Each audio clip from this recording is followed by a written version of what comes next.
We all care about something, right? But where would you go to find the most deliberate display of care? Would you go to a state-of-the-art healthcare facility? Or perhaps a beautiful, well-cared-for garden?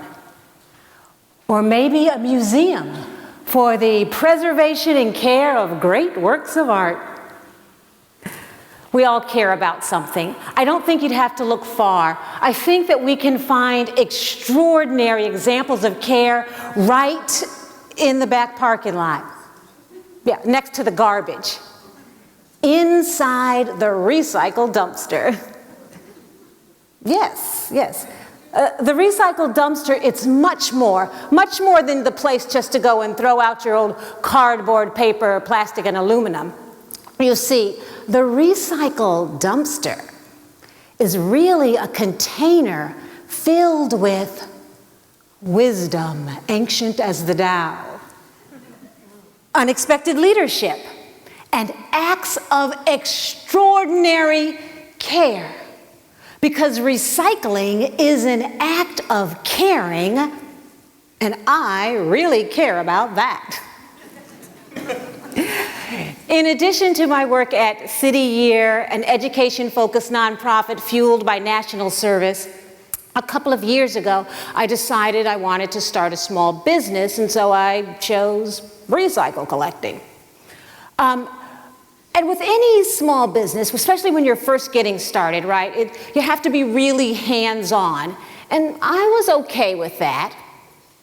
I remember one day, I was way out in the country, in a backwoods lot, standing waist deep in a recycled dumpster.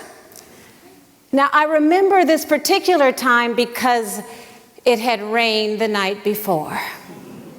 Yeah, and I'm standing in this recycled dumpster. It's a steaming 100 degrees.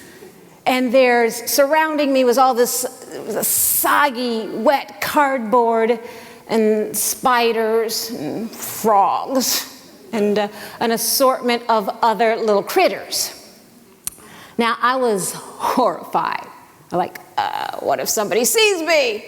Where's my dignity? Where is my pride?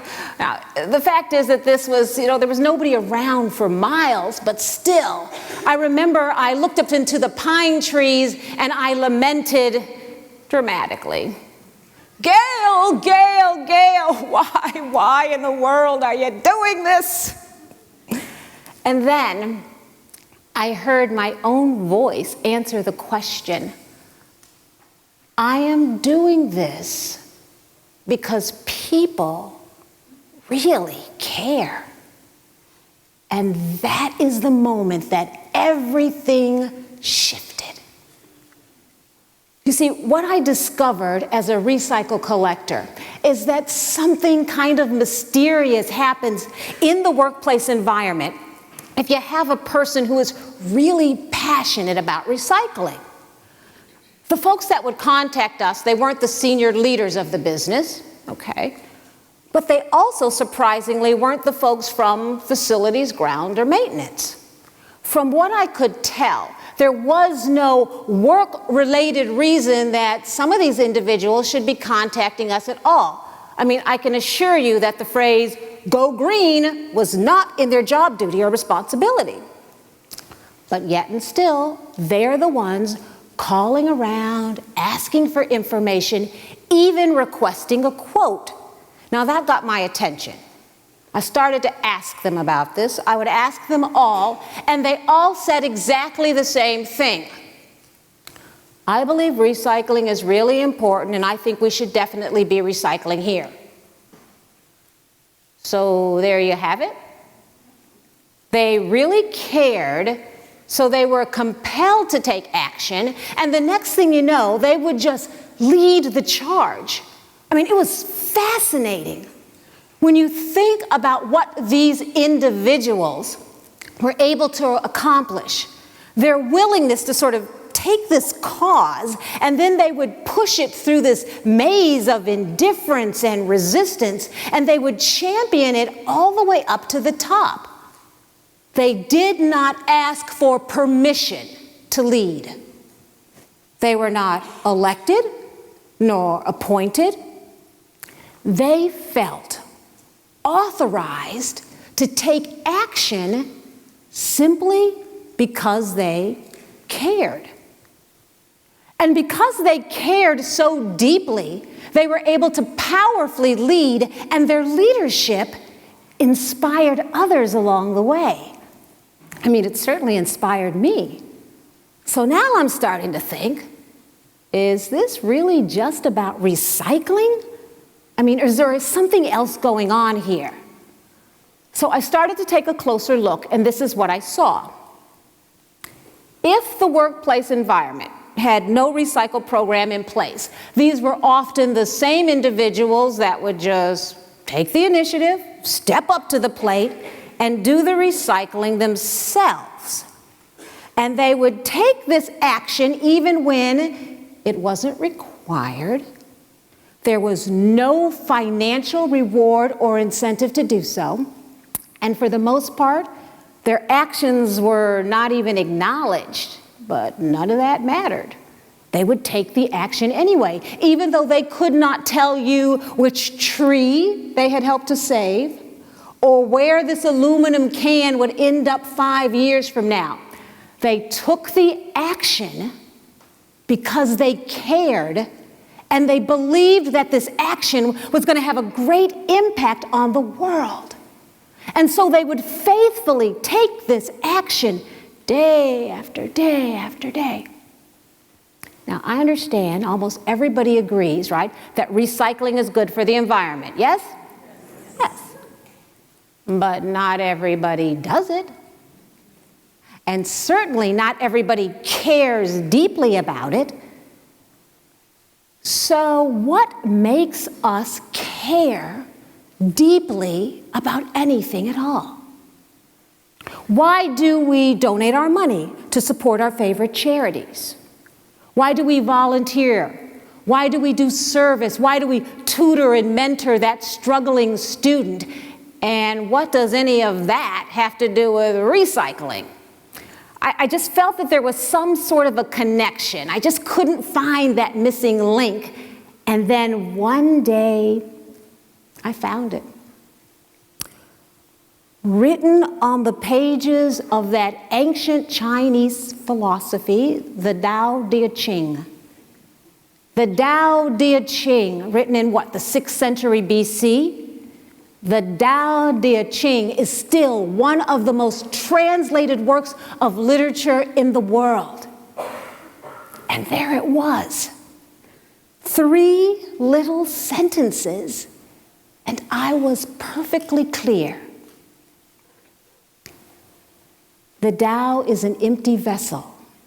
It is used but never filled. Oh, the unfathomable source of 10,000 things. The Tao is an empty vessel.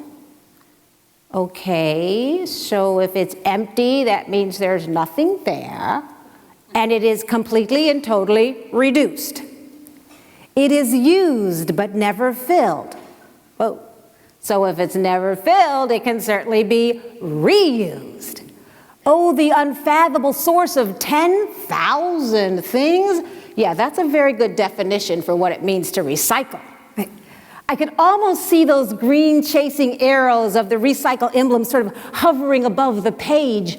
This is reduce, reuse, recycle, and this is us.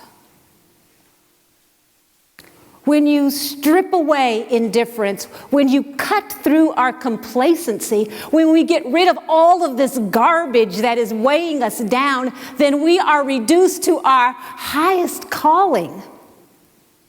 And that is our care.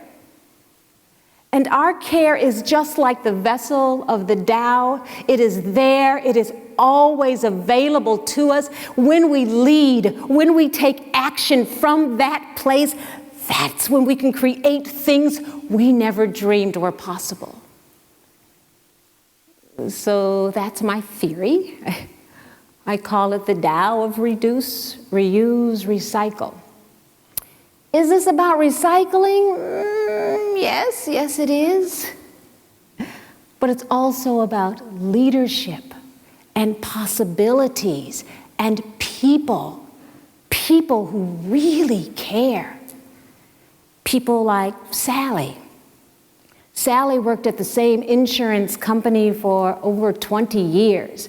And every day she's the person that would go in and make sure that the office ran efficiently and that everybody else had what they needed to do their jobs. But every night, Sally is that person that would go around to all the offices, collect the cans and the bottles, put them in her car, and take them home to recycle them. And my friend Patrick is a retired lieutenant colonel who spends all his time volunteering at his church. Now, Patrick has created one of the most strategic faith-based recycle programs I had ever seen. And he enlisted like-minded volunteers from the congregation, and they got together and created this sort of zero waste policy, because to them, recycling is stewardship, and stewardship of the earth is their ministry. I met Bill and Helen at a college and Cheryl at a little elementary school. But these educators felt that this is not a subject that's just left to the classroom. It is a core value. But how can our schools, our institutions of higher learning, expect our children, our future leaders, to learn these values when they fail to recycle themselves? So Sally and Patrick and Bill and Helen and Cheryl, they didn't just care about recycling. They felt personally responsible. They could no more turn their backs and walk away from this issue than you or I could turn our backs from a friend in need. When I met them, when I began to understand everything they had to go through to make this happen, then I became an extension of their care, and I felt responsible to honor it. So you see, it was their caring that kept me in that recycle dumpster.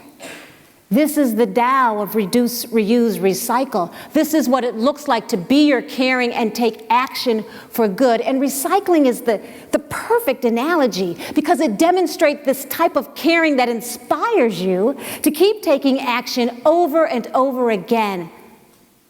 But recycling is only half of this story. Here's what I mean. Let's just fast forward and say that the recycle movement wins. Yay! And we have this glorious planet that we're going to pass on to our future generations. But what if at the same time, what we are handing to our future generations is a world where caring is at risk? Because we have squandered and wasted opportunities to take action for good. Impossible? Did you ever think we'd be living at a time when 46% of our beautiful rivers and lakes would be too polluted to swim or fish?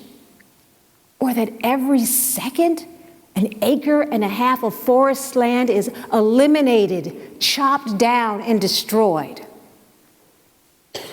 If the way that we treat each other is but a mirror reflection of the way we treat the earth, are we at risk of becoming a care-less society?